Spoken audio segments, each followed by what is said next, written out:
যারা স্বৈরাচারের যারা দোসর, তারা চাবে যে এই আমাদের ডিবেটগুলোকে দূরে সরিয়ে রাখতে, আমাদের মধ্যে বুদ্ধিভিত্তিক চর্চাকে তারা চাবে যে ডিসরাপ্ট করতে। তারা প্রতিদিন ফেসবুকে মিথ্যা নিউজ দিবে, মানুষকে বিভ্রান্তিতে ছড়াবে। আপনাদের একটা জব, আপনাদের যারা জার্নালিজমে প্রশিক্ষণ নিলেন, আপনারা দেখবেন যে কিভাবে বিভ্রান্তি ছড়ায়। সেক্ষেত্রে আপনারা জানাবেন মানুষজনকে যে এই নিউজটা ফেক।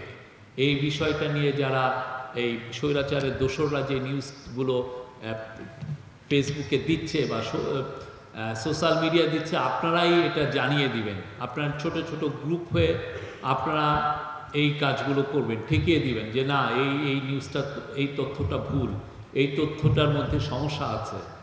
এটার জন্য আপনাদের প্রচুর জানতে হবে। সাংবাদিকতার একটা বড় জিনিস হচ্ছে প্রচুর পড়া। আমি সবাইকে অনুরোধ করব, আপনারা যেটা ডক্টর দেবপ্রিয় ভট্টাচার্য যেই রিপোর্টটা করলেন যে dissection of A development narrative, মানে উন্নয়নের পুরো ওইটাকে যিনি মানে গত 15 বছরে যে উন্নয়নের যে ফিরিস্তি আমাদেরকে দিয়েছিল, সেটার উনি একটা পোস্টমর্টেম করেছেন, কিভাবে চুরিগুলো হয়েছে, কীভাবে $234 বিলিয়ন বাইরে চলে গেছে। আমরা চাই আপনারা এই যে ঢাকা কলেজের ছেলেরা বা বাংলাদেশের সমস্ত ছেলে মেয়ে যারা ইউনিভার্সিটিতে পড়ছে, যারা ইউনিভার্সিটি কলেজগুলোতে পড়ছে, বা যারা ইভেন কলেজ বা স্কুলে, সবাই জন্য এই রিপোর্টটা পড়ে। আপনি জানবেন যে কিভাবে আপনার টাকা, আপনার পকেটটা কেড়ে নেওয়া হয়েছে, কিভাবে আপনাকে সেকেন্ড ক্লাস সিটিজেন হিসেবে রাখা হয়েছে, কিভাবে আপনাকে ফালতু একটা প্রজেক্ট ধরিয়ে দিয়ে আপনার থেকে টাকা কেটে তারা লন্ডনে বাড়ি করেছে। এই জিনিসগুলো আপনার জানা উচিত। আপনি একটু অ্যালার্ট থাকবেন না, ঘুমিয়ে থাকবেন, আপনাকে দেখবেন যে পরবর্তীতে নতুন কোনো পার্টি এসে আপনাকে এই সমস্যায় ফেলছে। আপনারা সবসময় অ্যালার্ট থাকবেন, এটা খুবই দরকার। যে কোনো সময় থেকে বাংলাদেশের জন্য, ভবিষ্যতের জন্য, এখনকার জন্য, সমস্ত সময়ের জন্য আপনারা পলিটিক্যালি থাকবেন।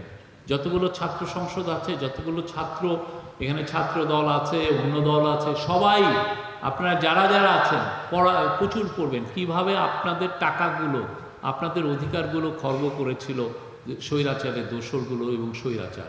এটা জানা দরকার আছে। আর একটা বিষয় হচ্ছে যে আপনারা গুম কিভাবে হয়েছে, গুমের উপরে আমরা রিপোর্টগুলো এসছে, এই বিষয়েও আপনাদের জানা উচিত। গুমটা একটা ভয়াবহ বিষয়। আপনাকে আপনার সামনে দিয়ে, আপনার পাশ দিয়ে আপনার বন্ধুকে নিয়ে গিয়ে 8 বছর রেখে দিচ্ছে, একটা মেয়েকে 7 বছর রেখে দিচ্ছে, তাকে হয়তো জীবনে পাওয়াও যাচ্ছে না। একটা সোসাইটির মধ্যে একটা ভয়ের, আতঙ্কের একটা পরিবেশ তৈরি করছে। সেই পরিবেশটাকে কিভাবে করেছে গত 15 বছর, সেটা আপনাদের জানা উচিত। এবং এই জিনিসটা নিয়ে আমার মনে হয় আপনারা অনেক বেশি পড়বেন।